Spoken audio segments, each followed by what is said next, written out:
Chet asked, what's the recommendation in letting attendees see a chat box, and that there's a fear of ongoing discussion among attendees rather than focusing on the content of the speakers? Yes. I think that's an amazing question.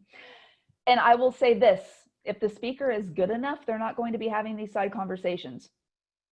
And if they are having those side conversations, their mind was going to be distracted anyway, if not from that, from email or something else. One of the things we have to learn is we cannot control what someone else is doing. Likewise, we get this false sense of security when we are speaking in front of a live audience, that just because someone is making eye contact with us means that they are focused on what we're saying. I don't know about all of you, and you can put in the chat if you're willing to fess up to this and share, but there have been many times where I've been staring at a speaker on the stage and I've been thinking, I wonder if there's any of those maple donuts left out in the meeting hall room. I have not been focusing on a single thing the speaker had been saying, but because my eyes are open, because my body is positioned in that direction, we, the organizers, we, the speakers, assume that people are paying attention, and it is a false sense of security. So what my advice is the chat is a community and shared experience.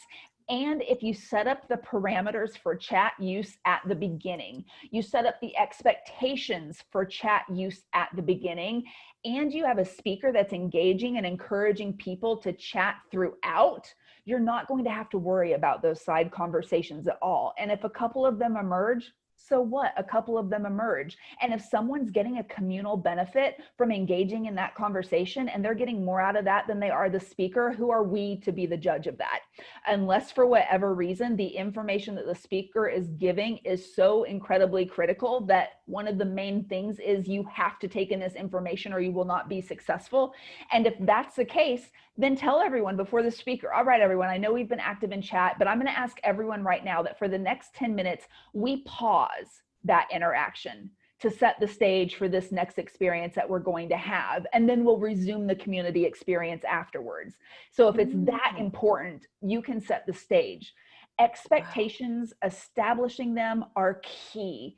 And a good virtual guide will do that for you. We'll take your experience, we'll tell you what rules you need to have in place, we'll teach those rules to the audience in not a, hey, we're all in kindergarten and need to follow the leader way, but in a fun way that makes people excited to build this experience together instead of just being a bystander on it.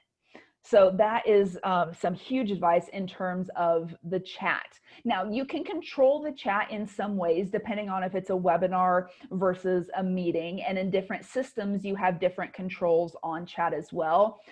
But again, I try to say, if people are finding benefit and community and connecting that way, I don't want to stop them, especially if that's one of the tenets of the event in the first place, is that building and that networking.